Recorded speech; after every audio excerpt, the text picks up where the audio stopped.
Good day, everybody. Thank you so much for joining me on another episode of the Dylan Kohlstadt Show. So today I'm joined by Rizanne, who is the founder and CEO of ProfileMe.app.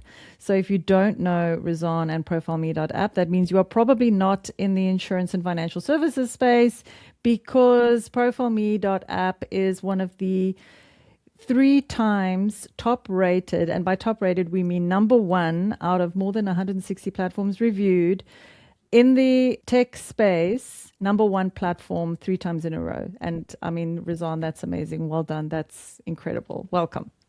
Thank you, Dylan. I'm glad to be here. So, Rizanne, I always ask my guests to do their elevator pitch. So if I met you at a braai or in an elevator, what would you say? How would you introduce yourself? If you say, hi, who are you? What do you do? What's your elevator pitch? It would basically be that we help clients fall in love with their financial advisors, even when their financial advisors are not in the room. So we basically give professionals an easy way to get the digital version of themselves into their clients' pockets in a convenient and easy manner that helps them make a great first impression, build trust faster, and stay top of mind. Okay, that sounds like an incredible ask. And we've got a lot of clients in this space. Financial services is our jam. But how do you do this practically? I mean, saying that you help clients fall in love with their advisors is amazing. And how do you do this? Yeah. So one of the biggest things that I see where financial advisors really struggle is, one, building trust in a way that they can start building trust before they even meet the client. And a lot of the times it's a referral, it's a lead. The advisor would give a phone call or they would send off an email. And what does the client have to vet, to verify this advisor on? It's the quality of the phone call and it's the quality of the written email. So from our perspective, that advisor is not human yet. It's very easy to cancel on an email. It's very easy to cancel the appointment on a phone call because it's not a human. And the idea is that you've got to establish that trust as soon as that first interaction has happened. You've got to establish trust. And this is for any professional, really. I want to see the face of the person that I've just spoken to. You've got to make yourself tangible to me. Lawyers, accountants, all of them. Every single person. And we make the mistake to think that, okay, this prospect is only speaking to me. No, they're looking at 3 other accountants, they're looking at 3 other financial advisors. There's 3 other people that already have that lead that is doing the exact same thing. And the idea is, how do you establish trust? An interesting fact is that us as humans, even though millions of years have gone by, physiologically, the way we are wired has not fundamentally changed. How we do things have changed, but the way we are wired has not changed. And we process visual information 60,000 times faster than text. And the reason for that is plain. It's for survival. If you see a lion coming at you in the street, you've got to make a split decision and you've got to start running. I don't know what you do when you see a lion, but anyways, crouch, run, roll over, whatever it is. And that is still, that action still happens in the trust space as well.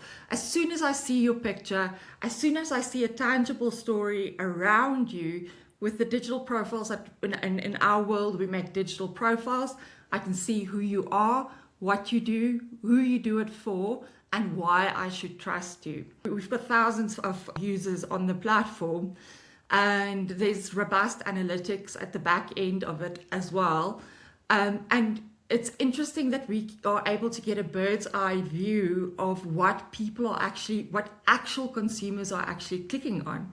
And the interesting thing is, there's lots of things. There's educational videos, tools and resources, all kinds of things that you can plug into a ProfileMe. But a thing that has not changed is the most clicked item is the About Me section. Who are you? And the second most clicked item is the testimonial section, social proof. And not even all of our users have social proof on their pages, but it's still ranking number 2. Who are you and can I trust you? That is so interesting because I build websites for a living. It's one of my big joys and passions in life. I love being involved in web dev. I love wireframing. I love, planning out a website and solving complex businesses with a website and the navigation and the structure and the architecture. It's like my greatest joy.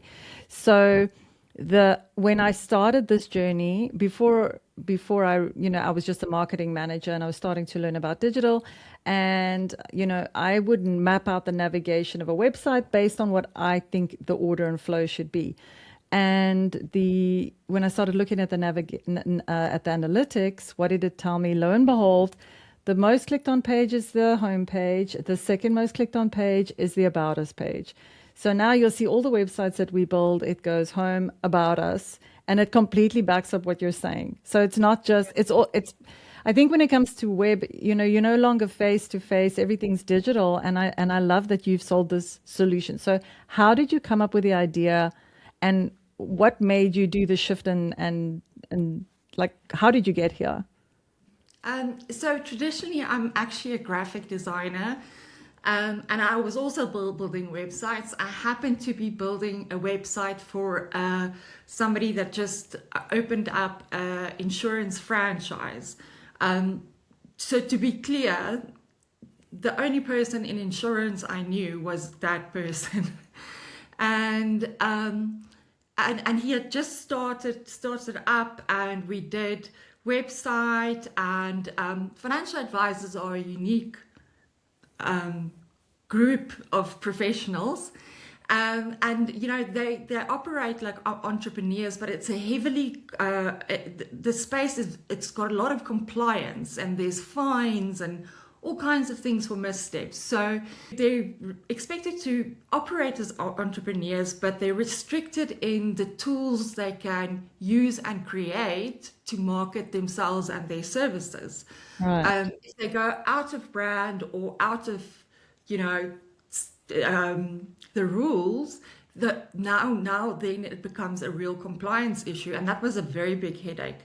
So for this client, on the day that he started, I think he took over about 40 financial advisors. Everybody had their personalized business cards and PDFs with, here's my face, because they love seeing the face there, and all of Yeah. those things. And I believe on the first day, 8 people got up, took their packs, threw it in the bin, and said, we don't want to work with you. Anyway, so when he told me the story, the pain on his face was just so real. And it really, really bugged me. And he said to me, I will never print another business card again. And I have to find a way for clients to start trusting the advisor before they even have the first meeting. And this really bugged me. And then, I was thinking about his brand, and like I said, do you build a website for every single advisor? No, say you chose WordPress at the time. Maintaining 100 WordPress sites, and if we talk of the big insurers, they've got thousands of advisors. It's too costly. By the time somebody has left, or there's a change, they're 3 months behind in updates. It's just a nightmare. And I started looking at this problem, and also, how the tool needs to be good enough so that the advisor doesn't have a need to go and get a website or go off brand. And the tool also needs to serve the brand's purposes. It needs to be a distribution mechanism of the brand. But because if you look at it, if you've got a company website, you've got one thing. But if you've got 100 microsites, in our world we call them ProfileMes, you've got 100 distribution points, and every advisor has 250 clients. And now all of a sudden you're looking at something called distribution. And I always say, most basic form, marketing is an exercise of distribution. So when he came up with the problem, I started solving for this, and I did actually built the first prototype in WordPress. I showed it to him and he said, how soon can I have this? But I Oh, realized there's no ways we could scale on WordPress. So no. went into custom development, built our engine and built what we have today. And he then introduced me to one other person in the industry. And that person introduced me to one other person. And that is how we got up and running.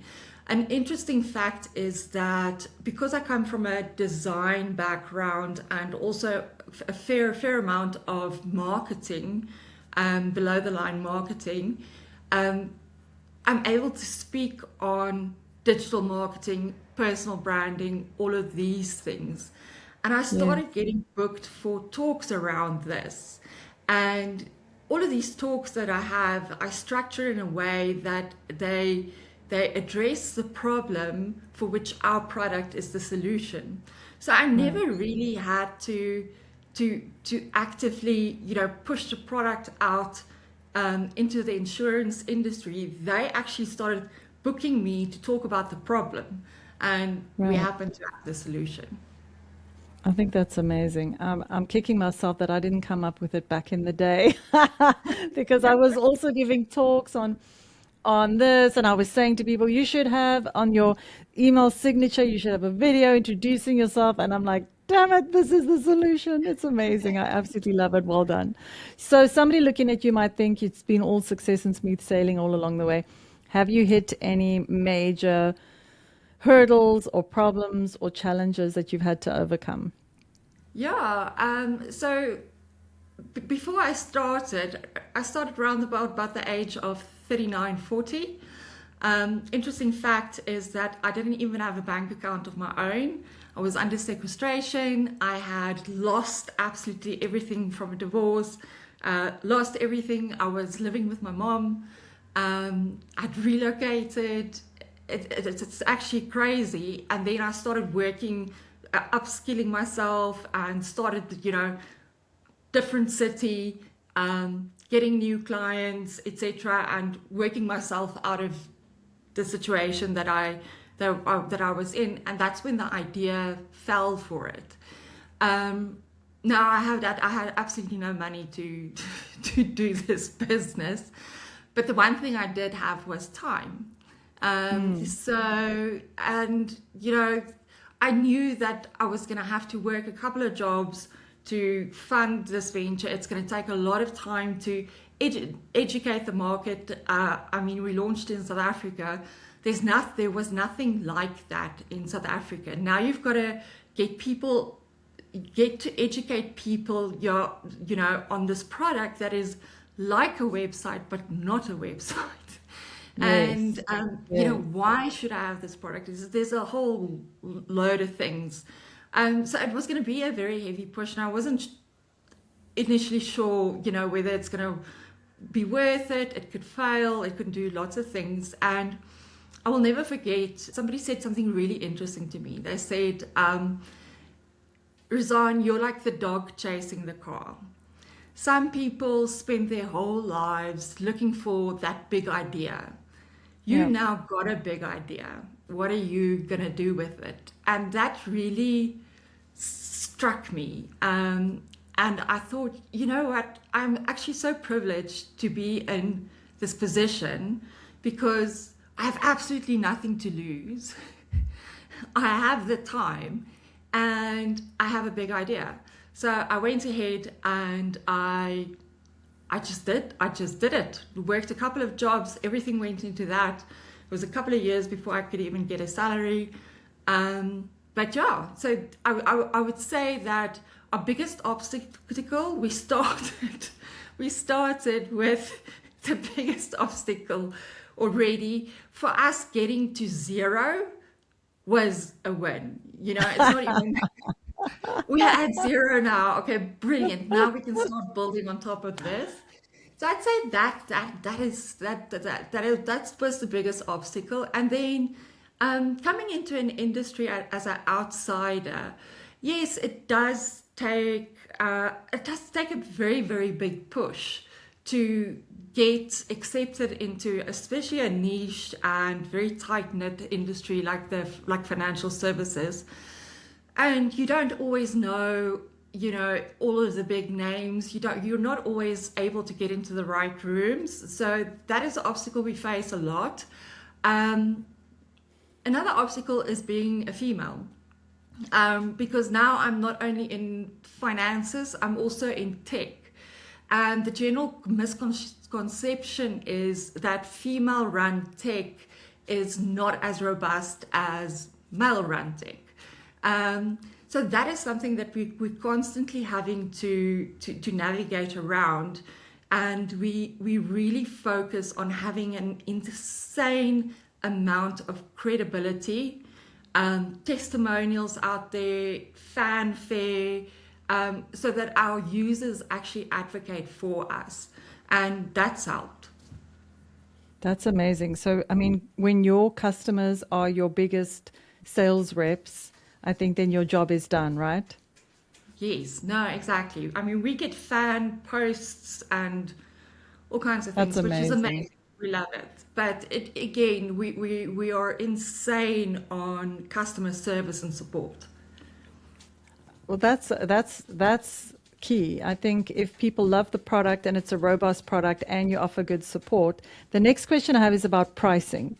But before we do that, I have to let my dog in. She's scratching at the door and she's making a noise. Give me a second. So when it comes to running a business, I think one of the toughest things is profitability. And profitability is related to pricing and obviously your expenses and your inputs and your outputs and all of this stuff. So how did you get to break even, and how have you managed to scale without absolutely just never hitting break even? And I think it's that scaling versus profitability and pricing and that whole balance. What's your approach?